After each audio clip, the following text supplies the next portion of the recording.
जब भी हम कोई बड़े फोकल लेंथ का लेंस इस्तेमाल करते हैं तो सबसे पहले हमारे दिमाग में ये प्रश्न उठता है कि क्या फोकल लेंथ का और शटर स्पीड का कोई आपस में रिलेशन है क्या। अगर हमने ज़्यादा फोकल लेंथ का लेंस इस्तेमाल किया तो क्या हमारी पिक्चर शेक होने के चांसेस हैं क्या, या ब्लरी पिक्चर्स आने के चांसेस हैं क्या। तो इसका एक बहुत क्लियर आंसर है कि जैसे जैसे आप फोकल लेंथ को बढ़ाते जाते हैं उसी रेशो में, उसी करस्पॉन्डिंग आपको अपनी शटर स्पीड को भी बढ़ाते रहना चाहिए।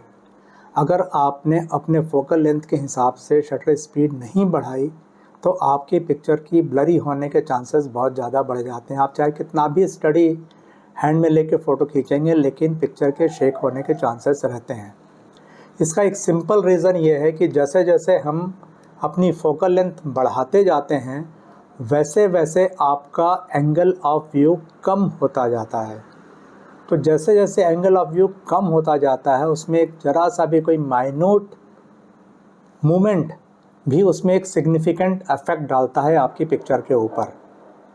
सपोज़ आप किसी स्टेशनरी चीज़ की पिक्चर खींच रहे हैं, ख़ास तौर पे ये जो प्रश्न है सबसे ज़्यादा बर्डिंग के केस में आता है। जब भी आप बड़े जूम लेंस या बड़े telephoto lens like 800 mm, 1200 mm, 1500 mm लेके बर्डिंग करने जाते हैं तो हो सकता है आपकी बर्ड्स किसी स्टैटिक कंडीशन में हो, किसी ब्रांच पे बैठी हो, बट चूँकि आपने कैमरा अपने हाथ में लिया हुआ है तो जिस समय आप शटर दबाते हैं उस समय एक बहुत माइन्यूट सा शेक आता है आपके कैमरे के ऊपर, जो कि बहुत ज़्यादा अधिक फोकल लेंथ की लेंस यूज़ करने पे बहुत ज़्यादा सिग्निफिकेंट हो जाता है। इस चीज़ को अभी हम आपको करके दिखाएंगे। अभी हमने एक 200 mm का लेंस माउंट किया है कैमरे में हमारे। ये कैमरे में 200 mm का लेंस लगा हुआ है। इससे हमारे से करीब 200 फीट की दूरी पर एक वाटर टैंक है जिस पे कुछ प्रिंटेड है। उसका हम फ़ोटो यहाँ पर अलग अलग शटर स्पीड पे लेंगे और हम देखेंगे कि हमें हर शटर स्पीड पे क्या पिक्चर अचीव होती है। अगर मान लीजिए कि अगर मान लो सबसे पहले हम 1/60 पे खींचते हैं, उसके बाद 1/125 पे खींचते हैं, ऐसे करते करते करते करते हमारे कैमरे में मैक्सिमम शटर स्पीड जो अवेलेबल 1/4000 की, उसके ऊपर हम पिक्चर लेके देखेंगे कि क्या इफेक्ट आता है। सामने वाटर टैंक है जी, यहाँ से होगा करीब करीब 100 फीट की दूरी पे। स्टेशनरी है ना, नहीं हिल रहा अपनी जगह से। फॉर एग्ज़ाम्पल थोड़ी देर के लिए इमेजिन करो कि वो सामने वाटर टैंक नहीं है, ये कोई बर्ड बैठी हुई है। तो बेसिकली जो मैं बताने जा रहा हूँ अभी बर्डिंग वालों के लिए बताने जा रहा हूँ। जो बर्ड्स की जो फ़ोटो खींचते हैं उनके कैमरे कोई 200 mm से तो कोई नहीं खींचता, 400 mm के रहते हैं, 600 mm रहते हैं, 800 mm रहते हैं, 1200 mm रहते हैं और भी बड़े लंबे उनके टेलीस्कोपिक लेंस रहते हैं। तो उसमें अगर आपने शटर स्पीड कम लगाई तो आपकी पिक्चर उतनी शार्प नहीं आएगी। कई लोगों की शिकायत रहती है हमने तो 1200 mm का 1500 mm का लेंस लिया है लेकिन पिक्चर हमारी शार्प नहीं आती उसमें। तो शार्प नहीं आने का मेन रीज़न ये रहता है कि हम शटर स्पीड उस हिसाब से नहीं लगाते हैं कि जितनी लगाना चाहिए। तो नॉर्मली आपकी जो फोकल लेंथ होती है उससे कम से कम डबल तो आपकी शटर स्पीड होना ही चाहिए।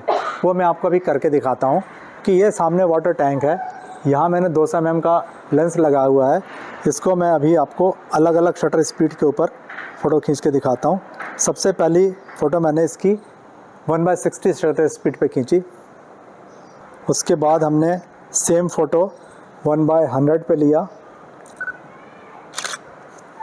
उसके बाद हमने 400 कर दिया। नाउ नेक्स्ट मैंने इसमें 1000 की स्पीड कर दिया। 1600,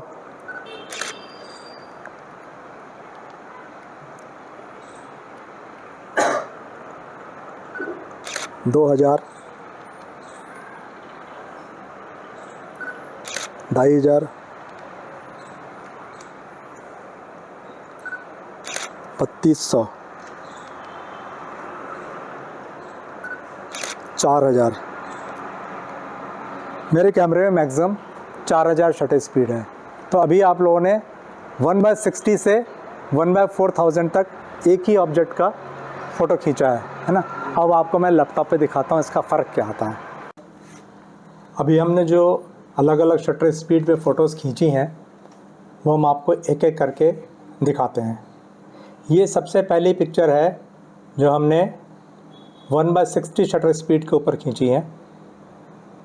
14 इसका डायफ्राम है, 100 ISO है।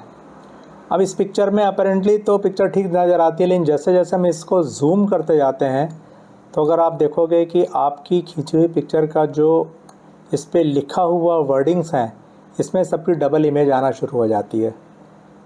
एंड पिक्चर इतनी ज़्यादा शार्प नहीं है जितना कि इसको होना चाहिए, क्योंकि पिक्चर का जो ऑब्जेक्ट है वो बिल्कुल स्टैटिक है।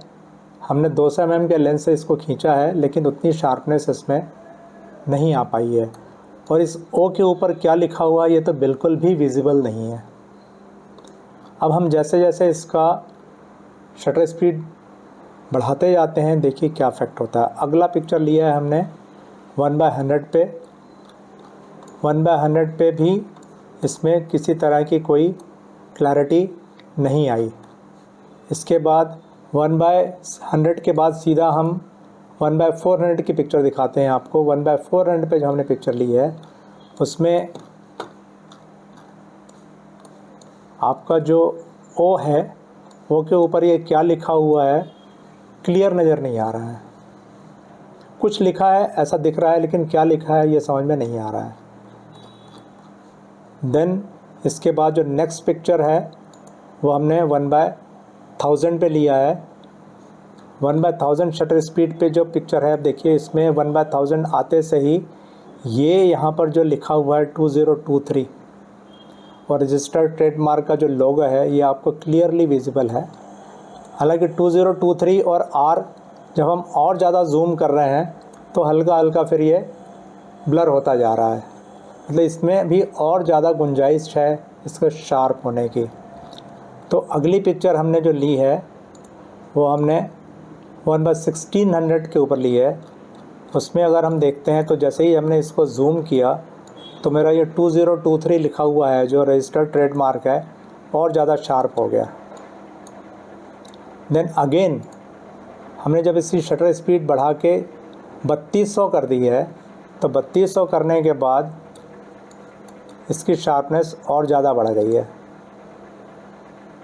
तो जैसे जैसे आप शटर स्पीड बढ़ाते जाएंगे आपके पिक्चर की शार्पनेस और ज़्यादा बढ़ती जाएगी और अल्टीमेटली जब हमने इसको 1/4000 कर दिया तो 1/4000 पे अगर आप देखेंगे आपका जो एस है वो बिल्कुल क्रिस्टल शार्प है।